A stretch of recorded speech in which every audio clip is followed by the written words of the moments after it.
Welcome, my friends, to the Sage of Quay Radio Hour, your home for free and critical thinking, and I'm your host, Mike Williams. Tonight, my very special guest and friend is Walt Schnabel. Walt recently had the opportunity to speak with Denny Laine, where he asked Denny about his days with Beatle Bill. Denny's response to Walt was very interesting and, dare we say, revealing. And so, without further ado, here's the conversation with Walt. Well, folks, we have a very interesting show. My friend Walt Schnabel contacted me a couple of days ago. And as many of you know that follow my work, that I am heavily into the McCartney conspiracy. And Walt had the opportunity to speak with Denny Laine. And Walt, I'm not sure how you had that opportunity or what the circumstances were, so I'm going to be very interested in hearing how that developed. And I also want to say thank you so much for contacting me to talk about this. Walt interviewed me actually last year, and as I mentioned to you, Walt, in one of the comments on Facebook, that show still gets a lot of views, and I get a lot of feedback because as far as I was concerned, it was one of the better shows that I've done where I was the guest talking about the McCartney conspiracy. So thank you for that. Yeah, well, it's great to hear. I'm glad that people are still listening to it and it's still kind of resonating with people. Still resonating with them. It's good to know. Good to know. So, Walt, what was the conversation with Denny Laine? And maybe we should start with, how did you actually get the opportunity to speak to him? Well, it was interesting. I volunteer at a music venue, and the way it works is that the guy that is in charge of the volunteers sends out a list of the shows, the upcoming shows for the next month, and you put in for it, and you either get picked or you don't, depending usually on how quickly you put in for it. So I saw Denny Laine and the Moody Wings Band, which is kind of a play on, his past history, right, which we can get to in a little bit. So I put in for it, and I get an email back from the guy saying that I got the show, so great. So in the interim, you posted I guess that's your most recent expo on the Paul's Dead thing. It was done in December. Yeah, the one where it was the Beatles, McCartney, and the Grand Illusion, the PowerPoint presentation, yes. That one? That's the one, yeah. Right. So I watched it, and it was great. I mean, for my money, it's the definitive piece of work on that topic up to this point, anyway. And the reason why I say that is it's really about more than the Paul's Dead thing. It's really more about how our illusions are being created by some group of people, perhaps, that want us to not know the truth or want the truth to be masked in a series of, I call them delusions, really. So that's why I felt that was a very, very serious and well thought out piece of work. And a lot of stuff you see on YouTube and stuff is okay, but it's not really well thought out or even well researched. And you did all of that. So to me it was, and I posted that on my Facebook page, and I did get some reactions from people on it, very positive ones. Well, thank you, Walt. You deserve it, Mike. You put a lot of work into that. So I got to thinking that, here I'm going to see Denny Laine, and you, in your PowerPoint presentation, you brought out a video of him being interviewed. I don't know how far back that was, maybe a few years ago anyway. It was about a year or two, yeah. Yeah. And we had talked about that in our previous conversation when we interviewed you. And he was being interviewed by a guy from a rock venue of some kind of rock magazine, and they were drinking pretty heavily. And so, sometimes people tend to say things when they're drinking that they may not necessarily say otherwise. So at the very end of the interview, he kind of brought in the whole idea of Billy Shears to Denny. And Denny kind of laughed a little bit and hesitated. But he really did kind of come clean on it too. And he admitted that, there was something to the whole Billy Shears. I don't know if you want to elaborate on that a little bit more, but. Well, what he did in that interview was, and this is what I point out in the presentation, Walt, is that he never mentions the name Paul McCartney. So when he's asked about what it was like to play with Billy Shepherd, he never says, what do you mean Billy Shepherd? He says Billy Shears. Mm-hmm. He never says, what are you talking about? I played with Paul McCartney. Paul McCartney's the guy that I played with in Wings, right? So he never, ever says that. And this is something that goes over a lot of people's heads, because the way this works is they know that people will fill in the blanks. They know that people will assume that it's just Paul McCartney. And this is why I spent a lot of time over the last few months getting people educated on what the Masons refer to as masterfully speaking. Right. When they masterfully speak, they can disclose an enormous amount of truth, but they have to do it in a disguised way. Mm-hmm. And that's exactly what Denny was doing. Even though he had, a number of drinks under his belt, he still kept the masterfully speaking technique under control.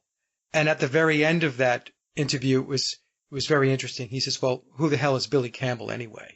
Mm. Right. So there was a lot of things going on there. But Absolutely. The most important piece of that dialogue is he never says, I played with Paul McCartney. He never mentions McCartney's name.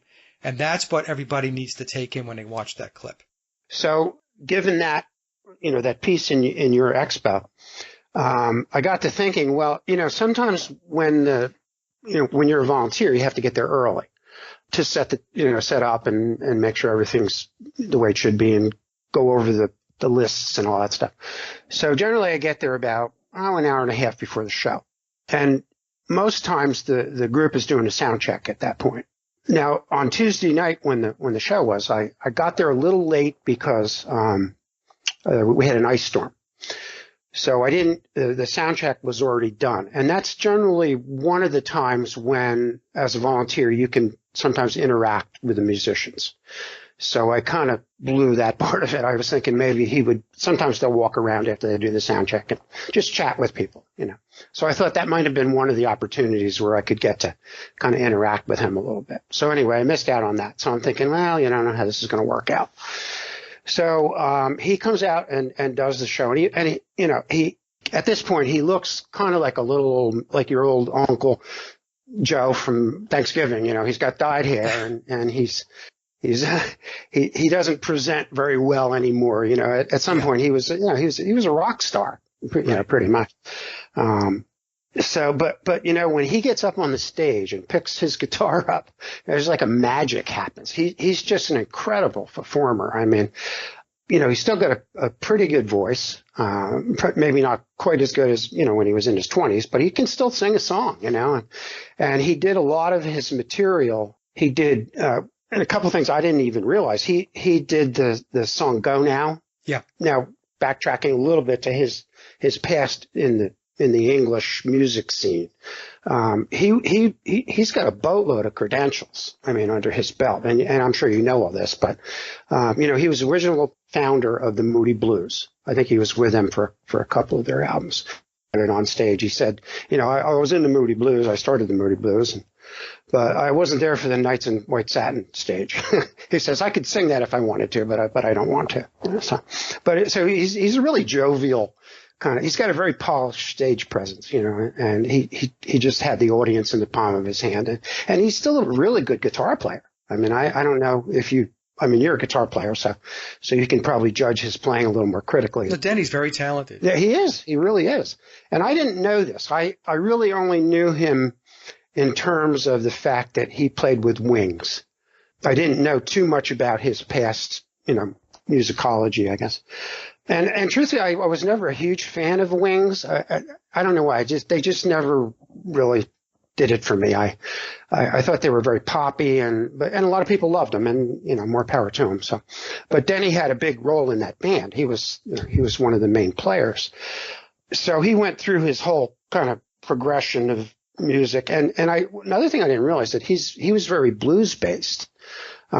He talked about meeting Sonny Boy Williamson, an old blues player in Paris, and he taught him how to play the harmonica on different songs. And he really did a very retrospective of his career, on stage, and it was great. It was a really wonderful show, and the people loved it. He just had everybody in the palm of his hand. So the show's over, and he played about 2 hours, which is, with no break, which is, pretty good for, he's like 75 now, around in that area. So, yep. He's probably, it's probably a lot of energy for him to put out to do a 2-hour show, and a lot of energy put out, not just going through the motions kind of thing. He really did a lot. So the show's over, and he's still pretty popular. So there was maybe 10 or 12 people kind of hanging around, sort of waiting to see if he was going to come out, because it's a very small venue. And after the show, a lot of times, like the drummer came out and got a beer, and the bass player came out and people were talking to him. And so the manager of the place was talking to some of the people that were waiting there. And he says he had talked to Denny backstage, and he's not coming out. He's just too tired, and he doesn't want to sign autographs. And so I thought, oh, well, that's kind of shitty, but it's the way it is. He's a big star, And he's 75 years old. And he's 75, right. Yeah. So, so I can understand. Yeah. I can understand. So, I'm starting to think now that this is not looking too good. I may not get to interact with him. So I was a little disappointed, but one thing about being a volunteer is you can kind of hang out after everybody leaves, and, you have to kind of get the chairs straightened out and pick cans of bottles up and that, kind of get the place ready for the next show. So I was hanging out with another lady who was a volunteer, and she's a big Wings fan, and she was kind of hoping to get a glimpse of Denny, and this kind of thing. So we were talking about shows she had seen and stuff like that. And now pretty much all the people who were hanging around waiting to see him have, faded off. There's only a few people left. So he kind of comes ambling out of the dressing room, and he's putting his guitar, messing with his guitars and his equipment and stuff. So I said, hey, Denny, great show, And I was maybe, 20 feet away from him. The two of us were standing there. And so he came walking over, and he said, oh, that's nice to hear. And he's really a very affable guy. It kind of came across on the video clip that you had when he was being interviewed. Yeah. Granted, he had a few drinks, but he was very friendly. He was very, very affable. And he's like, oh, I'm glad you liked the show. And I said, I understand this is the first night of your tour. And he said, yeah. He said, I played with these guys, and he had some younger guys playing with him, but they're all really good musicians. And he had a tight band for, being the first stop on the tour. And he said, oh, well, glad to hear that, and he was really very, very approachable and friendly. And so the conversation, and she started talking about seeing him in the 78 tour, Wings Across America. And he liked hearing all that stuff. So the conversation was kind of winding down. And so I said, Denny, have you seen Bill the Beatle lately? And he stopped, kind of stopped in his tracks, like he was kind of stunned. And he looked at me kind of crosswise, and he said, well, what are you talking about? In that heavy English accent. What are you talking about? And I said, Bill the Beatle. And he said, I don't know what you're talking about. But you could kind of tell that he did. He's kind of like, he had that affect, like, yeah, I know what you're talking about, but I'm not going to go there kind of thing. Yeah. How people do. So he looked at the lady standing next to me. He said, what's he talking about? I don't know what he's talking about. And he was kind of joking, like, you know what I mean? And I wanted to keep it sort of light. I didn't want to accost him with this. You know what I mean? I wanted to keep it sort of like we were joking about it, and he was okay with that. So I said, come on, Danny, you know what I'm talking about. You know who Bill the Beatle is. And he said, no. He said, he said, is that and this, I missed the name that he said. I wish I had heard it more clearly. He said, are you talking about the tall left-handed bass player named Bill somebody? It wasn't Shepard. It wasn't Shepard or Shears. It was some name. I'm quite sure that's who he was talking about. I mean, think about it. Bill Shepard's taller than the original Paul. Left-handed bass player. And he kind of laughed. It was still on a kind of a lighthearted mode, and he said, I don't know what you're talking about, mate, and he kind of started walking away, and he was kind of fumbling with his stuff again. And so I said, come on, Danny, you know what I'm talking about, Bill Shepard, Billy Campbell. And he looked up. It was a very almost surreal moment, because I could see he was thinking, and he was probably trying to figure out what to say or how to say it. And, when you think about it, this is Denny Laine, he didn't have to even answer me. He didn't have to say, he could have just said, forget you, because I'm just a volunteer at the place, So he looks up and he says, oh, you mean Bill McCartney? He said, no, I haven't seen him for quite a while. There you go. And, correct me if I'm wrong, because you're the master of this, but, I think that was masterful talk that he was doing. And what's your spin on that? Well, I think you caught him a little off guard, which was good. Yeah, I think so too. So what happened was, he wasn't able to play through his mind in advance how he was going to address any questions that would come up that way, because he wasn't expecting that question to come up. And so when you presented it and then you pushed it a little bit, Denny had to go into, okay, how do I respond to this? But again, Walt, as you're telling this story, he never says Paul McCartney. Absolutely not. Absolutely not. So this is the thing. It doesn't mention him because he never played with biological Paul McCartney. He's only played with Bill. Mm-hmm. And he played with Bill back in the days of the Diplomats. Right. Then, his Wings career. So that was, in my view, another example of masterfully speaking. He probably stumbled a little bit with it because he was caught off guard. But again, not to sound like a broken record, but the takeaway here is that Denny never says, what are you talking about? All this Beatle Bill nonsense and Billy Shepherd and Billy Campbell or Billy Shears. I mean, I don't know what you guys are talking about. I played with Paul McCartney. You guys just need to stop with this. Never said that. Right. That would be the natural response from somebody if they were asked questions about something that was just crazy. They would just say, just stop it, shut it down. Stop asking me these questions. This stuff is all nonsense. That is never said. That's kind of the approach he took when I first said it. He looked at me like, well, what are you talking about? Yeah. But I think he knew exactly what I was. Now, Bill the Beatle is, from what I understand, is what George Harrison and I think maybe Lennon referred to Bill Shepherd. Yeah. That's how they referred to him. There's a clip of a dinner party which I think was at John's house. And George was sitting there and he said, oh, when's Bill the Beatle coming? And Lennon repeated it or something. And so that must be how that was their little sort of joke between them, I guess, maybe. Yeah, that was his, that's what they called him, Beatle Bill. And in that clip, there's a truer version of that clip. They actually mentioned Beatle Bill and Beatle Ed. Yeah. What was Beatle Ed?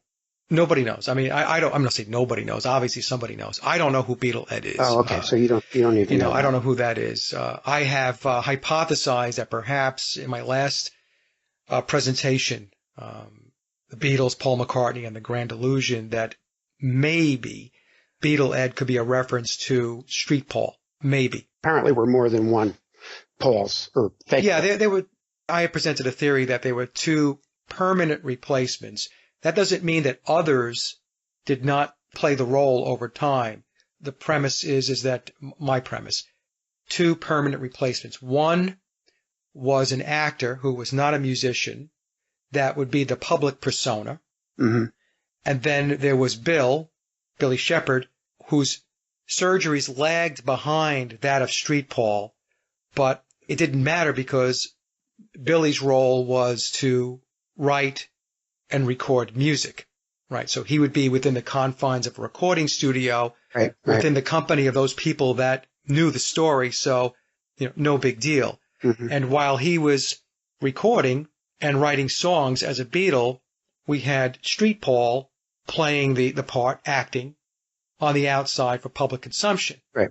And I don't know if you know much about this, but apparently Denny was being considered for the role of the replacement. The replacement for Paul. Had you ever heard that? And that may be conjecture. I don't know, or if there's any truth to it at all, I don't know. There are theories out there that he actually was one of the others that played the role here and there. In other words, he would page in and page out. So it wasn't a permanent engagement. Like a substitute kind of, yeah. Yeah, he would substitute in. It's like there's a theory out there that Spencer Davis did the same thing. That some of the Pauls that we see over time are actually Spencer Davis done up to look like Paul with makeup and all that stuff. And that's why it became very difficult for Paul is Dead researchers to take a look at photographs or images on the internet and to discern who was who. Right. There's a lot of different permutations of it. Yeah. My theory of a street Paul and a musician Paul, well, right there we have two versions. They are not exact replicas. They have resemblances to biological Paul, but, there are differences. So you had those two out there, plus you had other actors, filling in and paging in and out. Perhaps it was Denny, perhaps it was Spencer Davis. And, they're being photographed and images are being altered. And, back in the day, I don't think we had Photoshop back in the 60s and 70s. No. But there were ways that the controllers had ways of doctoring photos. And so they were doing a lot of doctoring and altering. And by the time we got to the Internet, as we know it in 1990, the people behind the conspiracy, Tavistock and company, they had 25 to 30 years of contaminating the waters, And so by the time we all caught up with taking a look at different photos and images on the Internet and trying to figure out which side is up, it became a very, very difficult process to do that. Yeah. And that was intentionally done. That was intentionally done in order to create the confusion. Oddly enough, though, having seen him close up, and I said, he's an old man now, but he does kind of resemble Paul a little bit, facially. The replacement Paul, not the biological Paul, the Bill. And if you look at the current photos of what people think is Paul McCartney, he does sort of resemble the face structure. And even when they were younger, if you look at the pictures way back, they do kind of resemble each other. So I can kind of see that. But the thing I really wanted to remark about is that during the period of time where he was kind of contemplating what to say, and this is just my interpretation or my intuitive view maybe, he did look like he wanted to say something. He didn't want to just blow me off and just say, hit the road or whatever. So I wondered, is there something that he feels like he's trying to get this off his chest? Is there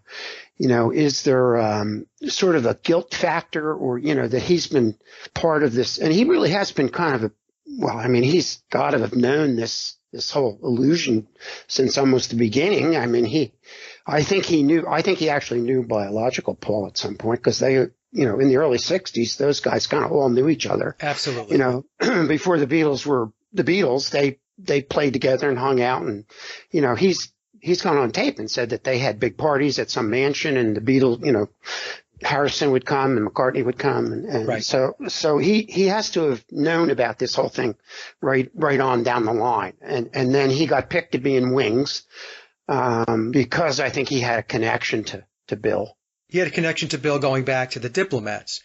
So right. There was a character in the Diplomats called Phil Ackrell.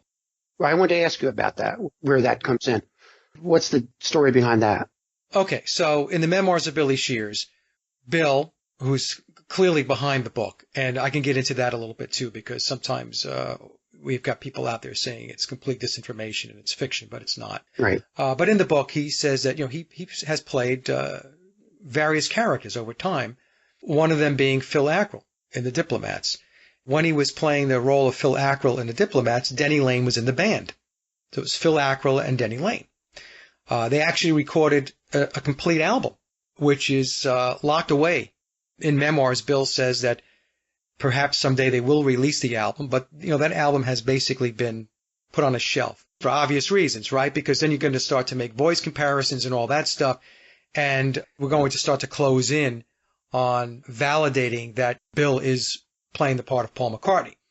But in any case, so what Bill did, he had Denny in the band, or Denny had him in the band back during the days of the Diplomats. This is like early 60s. Early 60s, 1960, 61, 62, very early 1960s. They were very young guys. Bill at that time was 23 years old in 1960, so they were just, young guys. And so when Billy formed Wings, all he did was he just, tapped his old friend Denny Laine to come back and help him fire up this band. That's what Bill did, right? So Bill reached back into his past. Denny's always been a good friend of his, and said, hey, look, the Beatle thing is over. I want to form a new band. I'm starting from scratch. Will you join me? And so Denny said, yeah, sure. Let's do it. Let's just like the old days. Let's do it again, Mm-hmm. But I do want to explain the Ackrell thing, because there are folks that are listening to this right now that will be screaming and yelling at the monitor into the speakers saying that No, Phil Ackrell. We have a video of Phil Ackrell in the 1980s and the 1990s, and Billy Shepherd didn't play Phil Ackrell. This is all nonsense. What folks have to understand is this is the model, the template that they use. They had various people page in and step in and play the roles over time. So the character of Phil Ackrell with the Diplomats was Bill Shepherd. When Billy had to leave because he was doing other work, then what would happen is they would bring in somebody else that would play the role of Phil Ackrell. And this person would have a similar look, like maybe a double, a look-alike, and stuff like that. And honestly, the Diplomats were not big enough for anybody to really notice if somebody got swapped out. That's the other thing that everybody has to remember, right? Mm-hmm. We only really know about the Diplomats today, those of us that are following the Paul is Dead conspiracy, because we've tied the Diplomats in to the McCartney conspiracy because we're saying that Shepherd played the part of Ackrell in the band, right? And has ties to Denny Laine.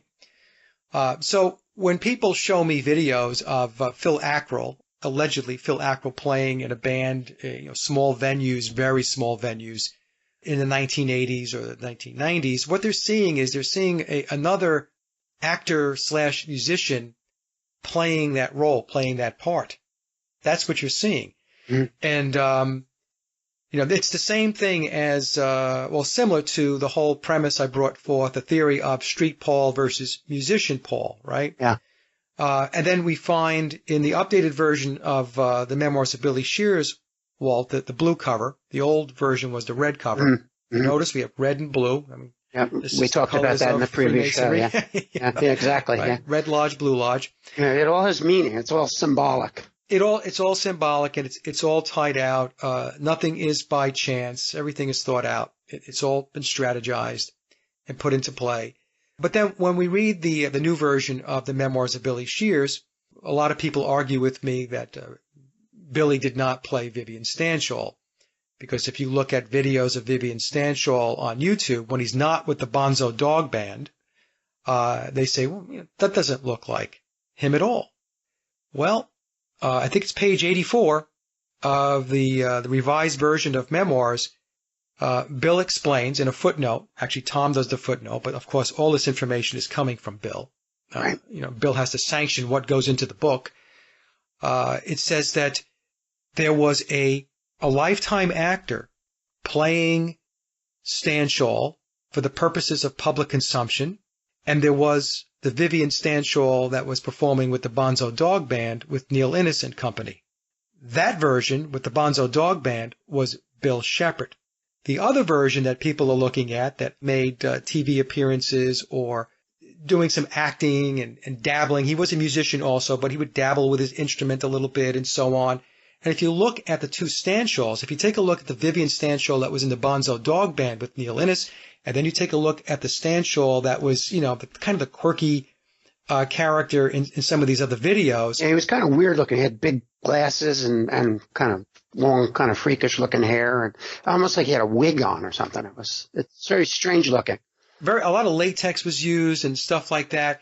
What you're looking at is if you compare the Stanshall in the Bonzo Dog Band and then you compare the other Stanshall, you should take a step back. They are not the same person.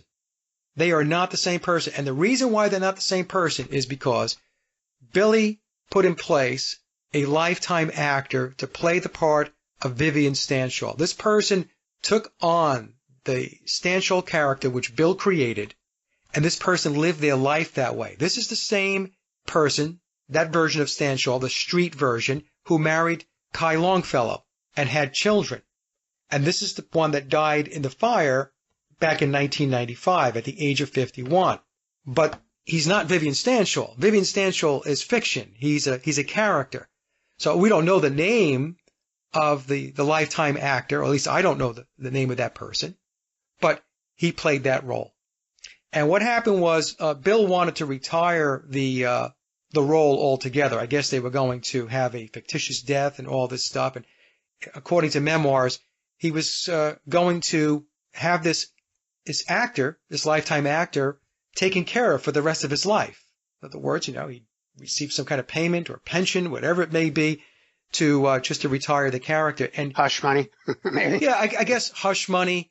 But what happened was, according to the book, this actor said, no way. I'm not going to do this because I have made a career out of this. This is who I am today. I'm playing this character, Vivian Stanshall. This has become my life. This has become my identity. And he refused to do it. Bill felt, I guess he thought, well, if I give this guy a ton of money, he's just going to make a very simple decision and say, Right. I'm not going to do this anymore. But the guy pushed back. And then what happened was he died in a fire. I don't want to read into that. Really? Dying fires. Yeah, well, I know. Right? Of maybe a mysterious origin. Yeah, that's the Stanshall that was married, had 2 children, and died. So it's all kind of muddled up. That's kind of by intention. It seems like it's by intention. The template is the same, though, Walt, right? So the template they're using is that they have actors and people playing roles, paging in and out. Some of them are lifetime actors, like in the case of the person that was playing Vivian Stanshall for public consumption. Other times they are actors just playing a role for a particular moment in time. So in the new memoirs, he even says that there was a version of Paul, a person playing the role, but also who was a musician who did some recording. It's a little ambiguous, but I'm reading between the lines, and I think what Bill is telling us is that on a Beatle album, so maybe there's a couple of songs that the Beatles did where the version of Paul McCartney was not Bill Shepherd. It was another person playing the role of Paul McCartney, at least in the studio, right? Mm-hmm. That was recorded and wound up as an album track on a Beatle album.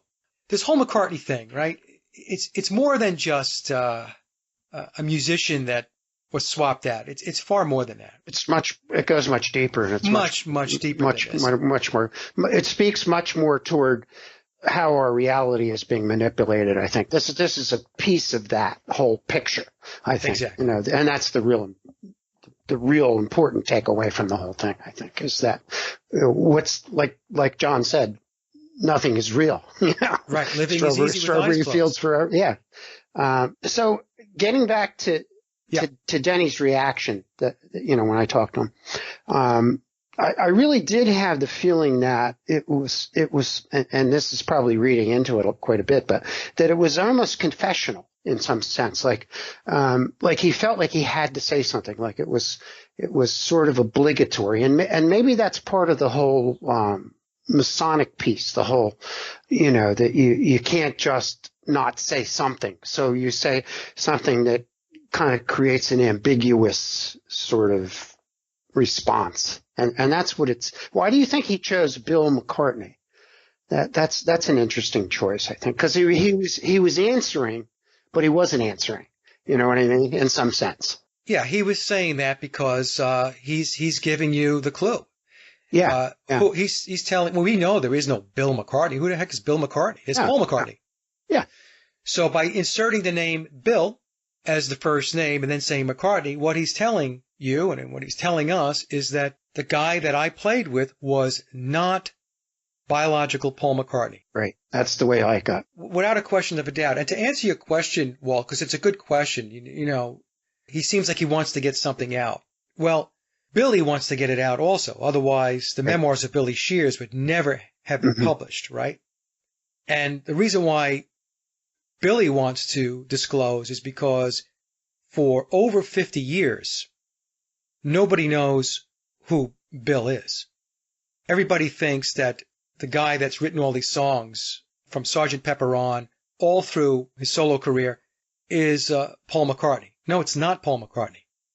It's Billy Shepherd. It's Billy Shears. Or if you want to argue the last name, Billy Campbell. I don't care about the last name, by the way. Yeah, it's all the same person. It's all the same person, right? So we have these aliases or whatever. It doesn't really matter. So Billy's at a point now where his runway is getting short. He's 81 years old. So I guess as part of his agreement, whatever agreement he reached is allowing him to be able to go through the disclosure process now. And so he's doing that. And unfortunately for people like Denny, who have had to sit on this thing for a very long time, because Denny's in the club too, right? Oh yeah, there's a picture I ran, not to interrupt you, but there's a picture I ran across of replacement Paul and Linda. This is probably from the Wings days, and Denny they were just doing a publicity photo, and Denny was doing the Illuminati, the horns, the Illuminati sign. And she was too. Yeah. She was doing the V sign, and McCartney was doing something else too, but they were all doing sort of an Illuminati sign. So you know that he's part of the whole thing. Yeah, he's in the club. But the problem that Denny has now, and for others who are associated with Bill, is that more and more people are understanding this conspiracy. And they're understanding that there was a deception involved. And more people, or let's just say this, the odds are increasing that any time that Denny runs into people or opens up the possibility of having a discussion with him, that they're going to ask him this question.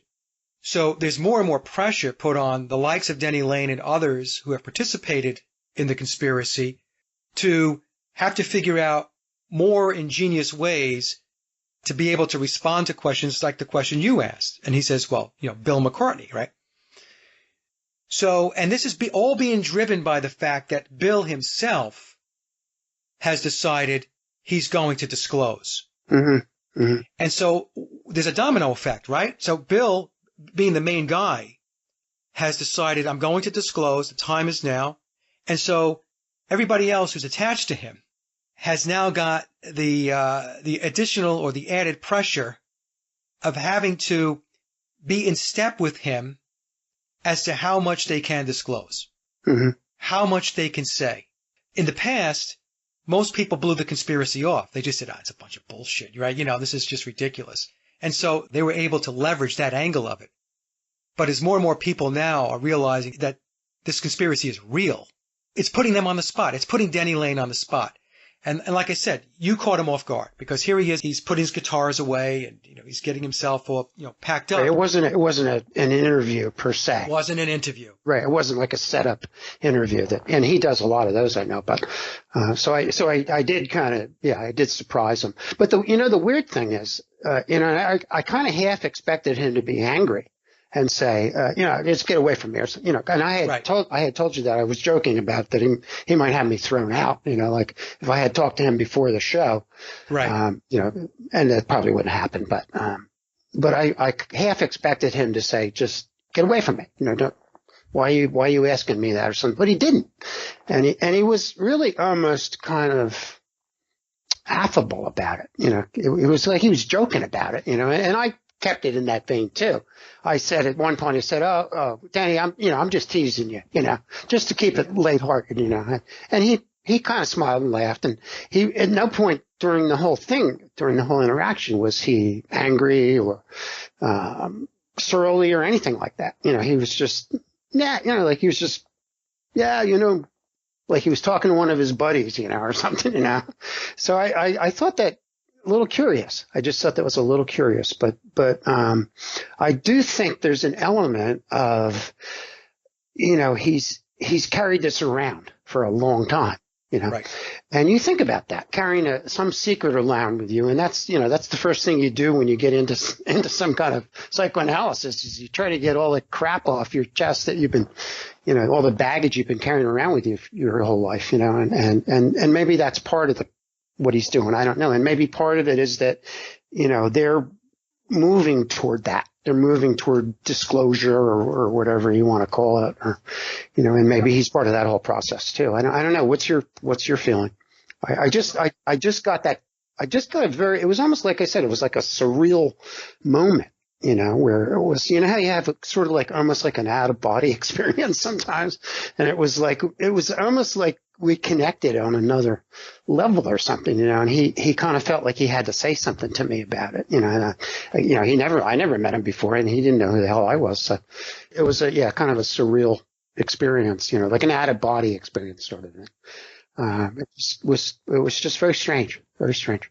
Well, there's a couple of things going on. Number one is, he's obviously very well aware that the disclosure is underway, and it is underway. The Memoirs of Billy Shears is Bill telling us his life story, and he's telling us in a masterfully disclosed way how this thing happened.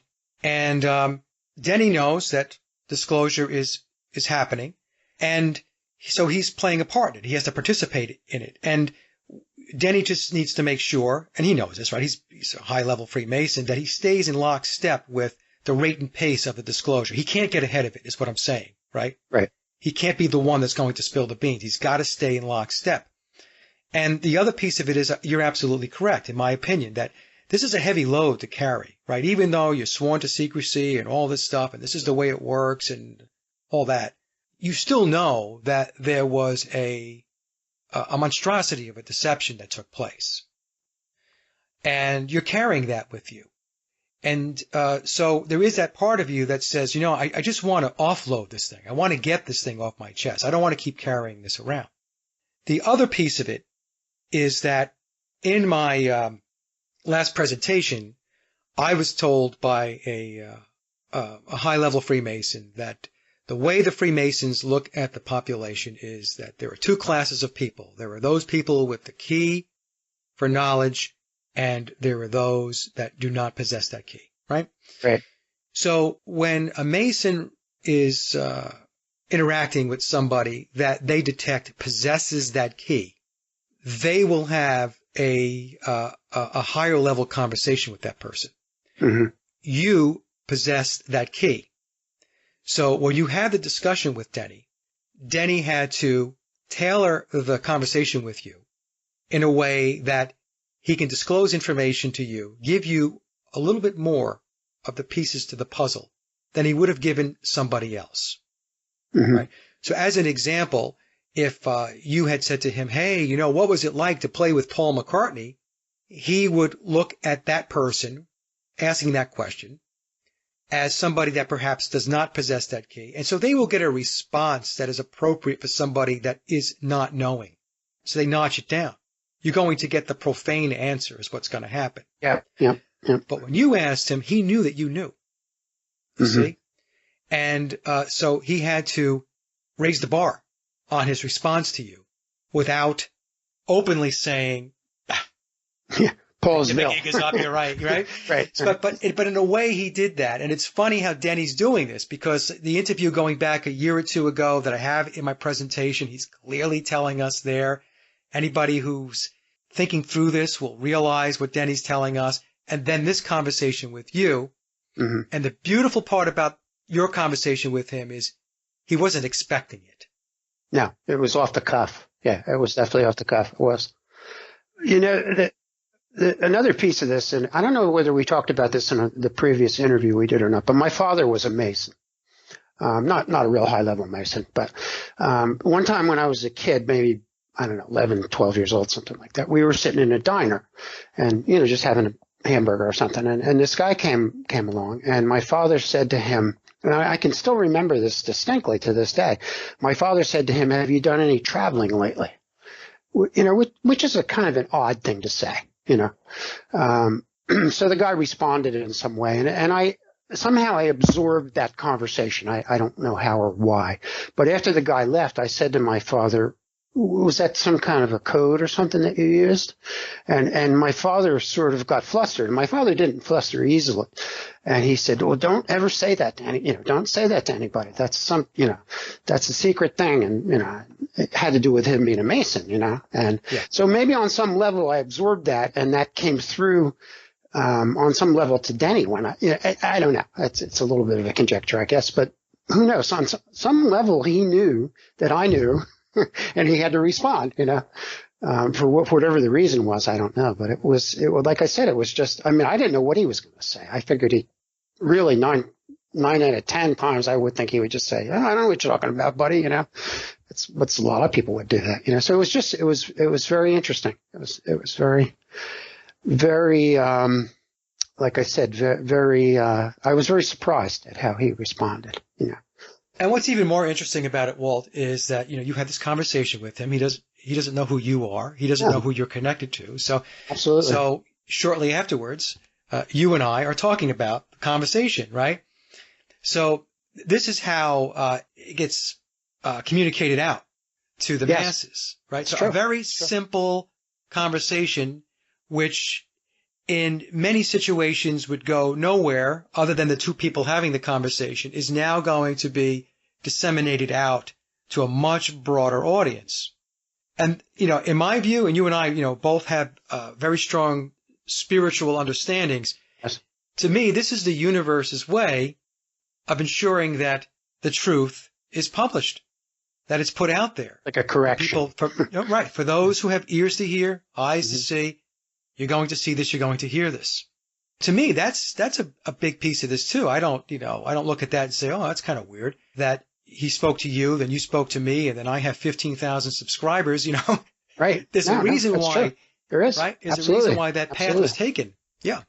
But, it's funny, getting back a little bit to carrying this burden around. I think Harrison and Lennon had the same thing, that, they were carrying that around with them. And that's why they put all of those clues out there in their songs. And I went back and listened to Harrison's acceptance speech at the Rock and Roll Hall of Fame, which Paul didn't show up to. I'm not sure why. Yeah. But anyway. Yeah. Oh, well, Billy, yeah, Billy didn't show up. So Harrison said during the course of the speech that we're just, it's just kind of a segment of the Beatles here. And we know why John's not here.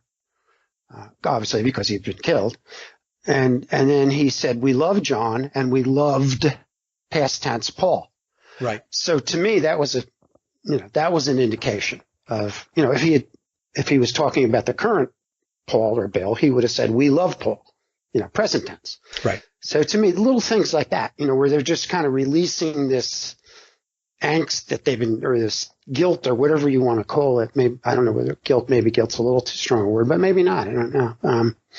That they feel like they've been part of this big lie, and it is a burden to carry around. It's like if you were impersonating somebody, if Mike Williams was impersonating somebody and you had to constantly be on guard of not letting this little thing out that's going to indicate who you are. Like if you're I don't know, if you've committed a crime or something and you have to always be on guard. That's why they say it's hard to cover up a lie. It's because there's all these little things that you have to be aware of, and you have to be really good at not divulging things. So maybe that's part of the whole thing with Denny too. That it's sort of a release for these people. It's a big burden. I think 50 years to have to not weigh every word you say, kind of pretty much. And, I don't know what they say behind the scenes and everything, but, Well, it's interesting. You mentioned the Rock and Roll Hall of Fame, right? So George also said that, I'm going to paraphrase here, but he had said it's kind of sad that this is what is left. Yes. And he was talking about him and right. Ringo. Mm-hmm. Right? So he was talking about there are only two Beatles left from the original band. And you're right. He did say, and we all loved, past tense, Paul. Right. And that struck me. Yeah, that was a clip that I had put together, and I had actually slowed down George's audio so that it was very clear that he was using past tense. Because if you run it at normal speed, you're going to miss it. Especially if you're just listening to it as just like an acceptance speech that doesn't have any kind of innuendo built into it. Yeah. But when you go back and listen to it a couple of times, it's very clear. It is very clear. Even at normal speed, it's pretty clear, I think. The other thing, too, is even though somebody is a Freemason, they're still a human being. It doesn't mean that they don't have emotions. Oh, no. It doesn't mean that they don't carry a heaviness, that they don't struggle with certain things, maybe things that they've been involved in or things that they know, but they are sworn to secrecy because of the brotherhood. But, that being sworn to secrecy, that oath, yes, it overrides how perhaps you would actually want to operate, but that doesn't mean internally, that you're not struggling with certain things. Absolutely. Well, you have emotions. Human beings have emotions, and you have to cope with that. That's what I think. And I really got that sense from him that's what was going on. Above and beyond even the Masonic level. I think on a human level, it was like he was communicating somehow, in some sense. So it was pretty interesting. So that's basically what happened. And, I hope it brings a little more light to the subject. And, it's not a huge revelation, I guess, but it's something, it's like another piece to the puzzle, sort of, Yeah, and that's what I've been telling folks, Walt, is that one aspect of this, or one piece of the puzzle by itself, may not mean a lot. So, what we're doing is we are building a case based upon circumstantial evidence, not direct evidence, because we weren't in the band, right? Right. No, We weren't playing with Billy. we weren't there. We weren't there, but it's circumstantial. So when we take your interaction and we combine it with Denny's previous interaction on that interview from a year or two ago, when we listen to Dana Carvey calling him Billy, when we hear Olivia Harrison saying, hello, Billy, and, we start to add all of these pieces together. This in the Martin Scorsese film about George Harrison. Bill comes into the room, George is sitting on a sofa, and George reaches up and says, hello, William. Good to see you again. I've seen Something that, to that effect. Yeah, right? So, this is just not an isolated case. We have many, many instances where these interactions have been recorded. They have been documented. It's just a matter of us putting them all together and then, putting on a cap that says, okay, let's critically think through this. Right. And let's be reasonable and use logic. What are we looking at? Right. And so, the evidence to me is overwhelming. Oh, I agree. Overwhelming. When you really look at it, if you just if you just take a surface viewpoint, you can say, oh, well, that's just a bunch of stuff that people put together. And like you say, when you put things in isolation, it doesn't seem as important. But when you put it all together, when you string it all together, it makes a trail. Like why would anybody call him William? It's not his middle name. It's, if it wasn't his real name, why would they just randomly call him William or Beatle Bill or whatever the reference is? It just, exactly. And like my interaction with Denny, he knew exactly what I was talking about. He knew the bill I was referring to, yes. But it just, he just kind of let it out gradually, and it was funny. One more thing before we wrap up. I ran across this, and you may be aware of this. There's I think it's a John Grisham book, where he talks about, something that MI6 does. And I don't want to get too deeply into what MI6 is and stuff, but it's an arm of the Tavistock Institute. It's British Secret Service, man. Right. I think they were heavily involved in this whole thing because the British version of the CIA. Yeah, right, exactly. Tavistock, I think, orchestrated this whole thing. But they have a procedure, according to Grisham anyway. This is in his book. I don't know the title of the book. That's called radical appearance modification. Have you heard of that? Yes.